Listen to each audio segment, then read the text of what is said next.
When it comes down to it, any villain's real weakness is the hero that foils their nefarious plans, even if only mostly.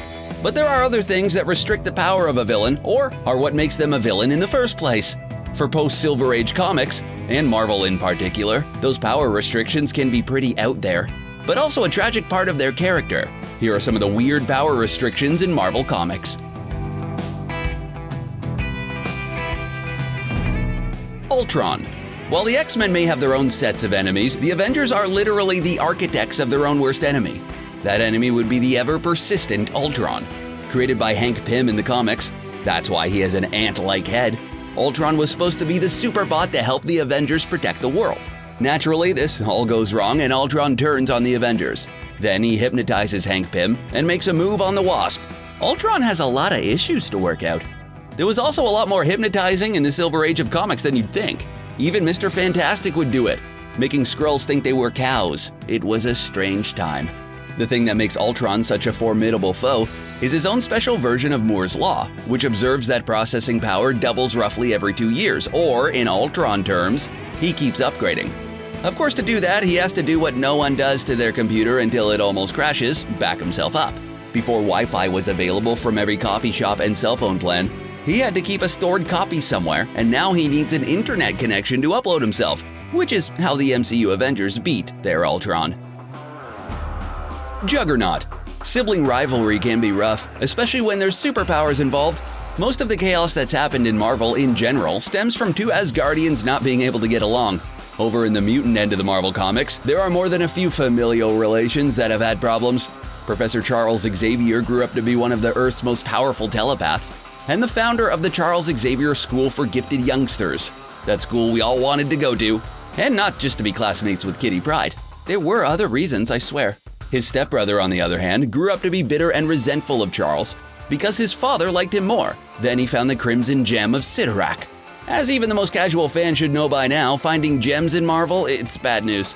The gem grants Marco Kane near invincibility, as long as he keeps his helmet on that blocks his stepbrother's mind powers. He also can't stop breaking stuff, not as an impulse but as a condition of the gem. If he's not wreaking enough havoc, Sidorak might take the gem back. That's got to be an awkward HR meeting.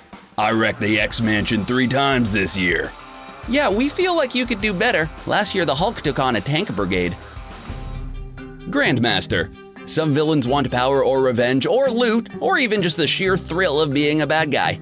The Elders of the Universe, like the Collector and the Grandmaster, end up being the bad guys, kind of, mostly just because they're bored.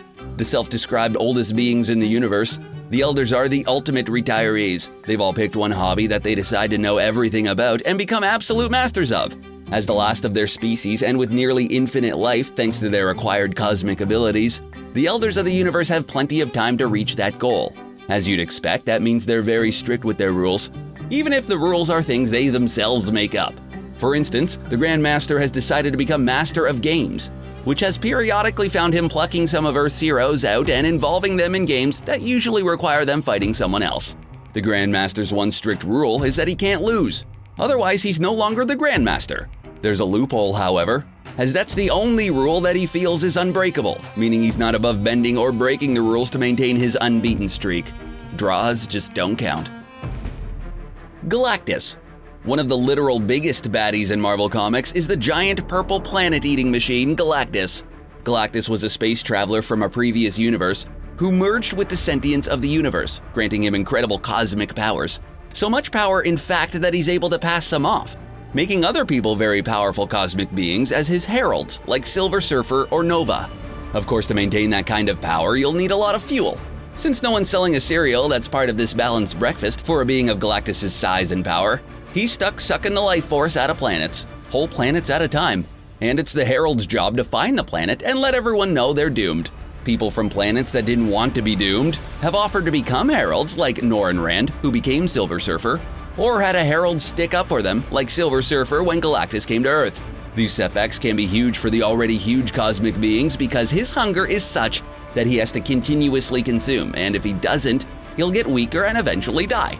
Since he's just the universe's hungriest hippo, he's ambivalent about good and bad. So long as whatever it is ends in him eating, he'll go along with it.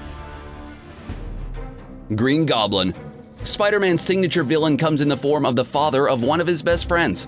Peter Parker really can't catch a break when it comes to his friends' dads, it seems. The Green Goblin has alter ego Norman Osborn's immense wealth as the head of Oscorp to support his costume villain habit, making life difficult for the perpetually broke Parker.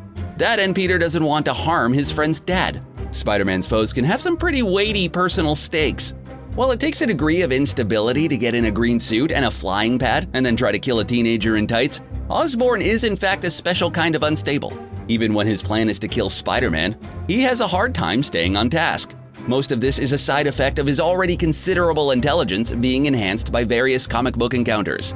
Like with the Gathering of the Five, that's left him incredibly smart, but also with a loose grip on reality. In fact, at the end of the Gathering of Five, Osborn essentially hallucinates that he beats Spider-Man instead of the other way around. In order to mitigate this problem and get anything done, much less menace Spider-Man, he wears a dermal patch that eases out a chemical which calms him down. Sebastian Shaw. There are more than a few X-Men haters club out there. Even if the leadership of a few of them ends up as leaders of the X-Men now and then, the Hellfire Club is one of the more long-standing groups that have a special hate for Xavier's team of talented mutants. Like any old world club for elites, the Hellfire Club's inner circle has a hierarchy with a theme that places Sebastian Shaw as the Black King to Emma Frost's White Queen. The inner circle are a group of powerful mutants who aren't worried about integrating nor not integrating with non-mutants, such as they are with accumulating power. They even profited off the Sentinel program, which hunted mutants. The head of that was Sebastian Shaw's Shaw Industries. Shaw's mutant power is that he absorbs kinetic energy and gets stronger. The harder he's hit, the stronger he gets, which is pretty cool as long as someone is hitting him. In his normal state, he's just a regular, well-connected rich guy, which is a superpower all on its own. If he gets hit with energy attacks or basically anything that's not like a punch, he just gets hurt like the rest of us and not stronger. Emma Frost. The Black King Sebastian Shaw's White Queen, Emma Frost, has not one but two sets of powers. She's a powerful telepath like Xavier, able to detect and control minds and protect her teammates from opposing psychics. In fact, she's one of the most powerful telepaths in Marvel Comics, rivaling even Professor X. As if that wasn't enough, she can also turn her skin into a super tough diamond-like material that makes her nearly impervious to damage. And we mean all damage. She doesn't need to breathe or eat or anything else. She's super strong and completely tireless. It seems like a deal too good to be true. She's able to attack and defend using psychic powers, and if anyone gets any punching ideas, she can turn to Diamond. But she can only do one at a time. It's either powerful psychic or Diamond Lady. When she's in her diamond form, she has no psychic abilities, except some vulnerabilities built into being made of diamonds. To use her brain powers, she has to become regular skinned, muscle and bones, which isn't as impervious to damage. Her diamond self can be harmed with the right material, however, like a diamond bullet. Everyone has a diamond bullet. Handy, right? MODOK. Fans of the Marvel Cinematic Universe has been introduced to some outsized Marvel characters over the last decade or so, but the movies have only really scratched the surface of how weird things can get down bad guy lane. One of the weirdest has to be MODOK, the mechanized organism designed only for killing. MODOK comes from the Evil Arms technology group AIM, or Advanced Idea Mechanics, which were once the sort of bad guys in Iron Man 3. Not quite like the Mandarin, they were real, but really, it was Adrian Killian and his Extremis program. Essentially, there were two great Iron Man villains in second and third billing in Iron Man 3. Ugh. MODOK was an employee of AIM, who underwent the kind of extreme experiments an Evil Arms technology group would do to increase its intelligence. AIM was looking for someone who could comprehend the cosmic cube, what the MCU calls the Tesseract. Not finding someone smart enough, they made someone smart enough, so they set to work on George Tarleton. The result was that he got a big head. Not a thinks very highly of himself metaphorical big head, no, but an actual giant refrigerator-sized head and regular man arms and legs. If that's not enough, he's also described as having a normal imagination. Ameer. Most of Thor's biggest foes come from Norse mythology, which makes sense seeing as Thor himself comes from Norse mythology. While his nefarious brother and notorious trickster Loki grabs all the headlines, one of the long-standing foes of both Asgard and Thor personally are the Frost Giants. They even have a role to play in the end times prophecy for the Asgardians. The Frost Giants in Marvel aren't merely Thor-sized punching bags for Thor to go through. They have their own heavy hitter champion in the form of Ameer. Ameer has been around for a while. In Norse mythology, he's literally the first, and nearly the first in Marvel as well, to help create the Asgardians, who eventually go on to trap him. In the end, this makes Ameer a giant ice monster that hates just about everything that isn't also a giant ice monster. His strength, size, and ability to manipulate cold makes him a formidable opponent, even for Odin or the Asgard-destroying Surtur. And he needs that ability to generate cold because, when it comes down to it, he's still a giant creature made of ice who can be weakened with heat and shattered. Fortunately for the ancient being, he can reform himself from a tiny ice fragment.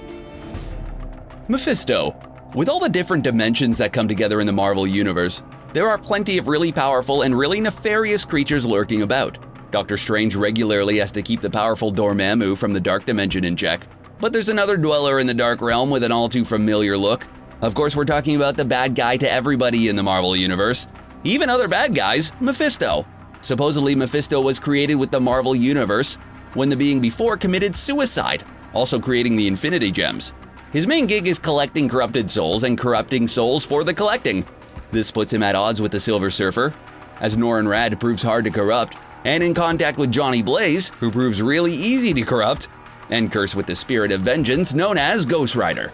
Within his realm, Mephisto has nearly unlimited power, including the ability to alter its reality at will. It makes him so powerful that he was able to go toe-to-toe with Galactus, until the latter started talking about eating the entire realm. Outside his realm, however, he's much less powerful. He's still able to use magic, but it stops there. He's also unable to force people into subjugation. Fortunately, he's really good at manipulation. Just ask Johnny Blaze. Those are some of the Marvel villains with very weird power restrictions. What are your favorites? What would you have put on the list? Let us know in the comments section below, and while you're there, why not subscribe to CBR to stay up to date with all the latest Marvel videos? Thanks for watching.